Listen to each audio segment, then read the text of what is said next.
All right, let's talk about the sales follow-up. You know, that critical moment where deals are either won or, let's be honest, completely lost. Most of us, we get it wrong. We send that email, we make that call, and then nothing. But what if I told you that in the next few minutes, we're going to completely transform how you think about this? So let me just ask you this straight up. When you reach out to a potential client, what's your gut feeling? Does it feel like you're actually helping them? Or does it feel more like you're just bugging them? Be real with yourself, because that feeling right there is the key to unlocking this whole thing. It's what separates a true partner from an email that just gets deleted. And that feeling, it usually starts right here with what I call the checking in problem. We've all sent that email. Hey, just checking in on the proposal. It just feels weak, doesn't it? It's awkward and it serves absolutely no one. It's a message that basically screams, hey, I want something from you. Remember me. And that's why it's a total lose-lose. As the seller, you feel like a pest, right? And the client, well, they feel pestered, annoyed. This whole approach, it doesn't build any relationships. It just creates this weird sense of obligation. And let's face it, nobody likes to feel obligated to do anything. So, how do we fix it? Well, it starts with a really big mindset shift. We have to stop thinking of the follow up as something we do to get a sale. Instead, we have to start seeing it as an act of service we perform to help someone. It really is that simple, shifting from taking to giving. So here's the bottom line. This is the new rule. A great follow-up is not an ask. It's an offer. It's you offering some new insight, offering some help, maybe offering a totally different perspective. Your entire goal is to provide genuine value that makes their day better, not to apply pressure that makes your month better. And this gets right to the core of why this works. It's not just some sales gimmick, it's deep human psychology.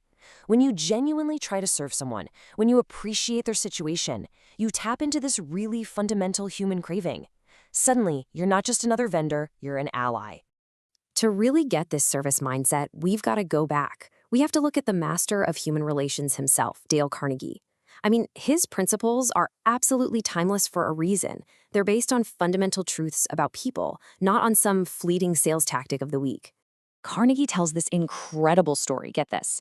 There's a salesman trying to sell bread to a big New York hotel. And he was persistent. He called on the manager every single week for 4 years straight. Can you imagine that kind of dedication? But every single time, he got a hard no.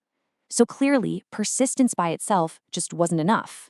And then everything changed. He made one critical pivot. He did a little homework and found out the manager was part of this hotel association and was just incredibly passionate about it. So the next time he went in, he didn't say a word about bread. Instead, he just started talking about the association, showing genuine interest in the manager's world. And there it is, the core principle from Carnegie that unlocked everything. Talk in terms of the other person's interests. And you know what? The salesman got the account that very same day without even mentioning his product. He provided the value of genuine interest and appreciation. And that, right there, is the soul of a service-based follow-up. Okay, so that's the philosophy. That's the why from Carnegie. But what about the how? How do we actually do this? What words do you actually use in an email or on a call? Well, for that, we're going to turn to a completely different world, the high-stakes environment of FBI hostage negotiation and its former lead negotiator, Chris Voss. Seriously, Chris Voss spent his career talking to terrorists, kidnappers, and bank robbers.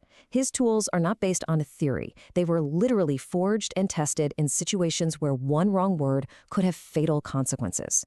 So look, if these techniques can de-escalate a hostage crisis, I'm pretty sure they can handle your sales follow-up. The whole system is built on this one idea: tactical empathy. Now, this isn't about agreeing with someone or feeling sorry for them. It's about understanding their perspective so completely that you can actually say it back to them. It's about showing them beyond a shadow of a doubt that you get it. And the main tool you use to show that empathy is called a label. It's so simple. You just observe what's going on and state it, using phrases like, "It seems like you have a ton on your plate right now," or "It sounds like you're hesitant about moving forward." This validates how they're feeling without any judgment, and it makes them feel heard. The other powerhouse tool is the calibrated question. These are open-ended questions that almost always start with what or how. They are designed to make the other person think and respond, which gives them the feeling that they're in control, when in reality, they're actually helping you solve your problem. It's brilliant. Let's just look at a quick comparison. Asking, why haven't you, is basically an accusation. You can feel it, right? It immediately puts people on the defensive. But asking, what does your process look like? Well, that's a genuine question. It invites them to collaborate with you. You're not accusing them of failing, you're asking them to teach you their system. Totally different vibe. So now let's put it all together. We're going to combine that service mindset from Carnegie with these tactical tools from Voss, and we're going to transform you from a pest into a genuine partner. Here it is again, the bad follow-up. It's all about me, me, me. I sent my proposal. It provides zero value. It's a completely selfish communication that just puts all the work back on the client to respond and give you what you want. Okay, now look at this. This is where the art comes in. It starts with a label. It seems like you have a lot on your plate. That's tactical empathy. It says, I see you, I get your situation. Then it hits them with that calibrated question, what's the biggest challenge? Suddenly this isn't about your proposal anymore. It's about their problems, their world. So, here's your 3-step plan. It's really straightforward. First, change your mindset. You're there to serve, not to sell. Second, do your homework. Just like the bread salesman, figure out what they actually care about. What pressures are they under? And third, use the language of service. Deploy those labels and calibrated questions to open up a real conversation that offers real value. And this quote from Chris Voss just nails the power of this whole approach. When you use labels and ask what and how questions, you give the other person the feeling of control.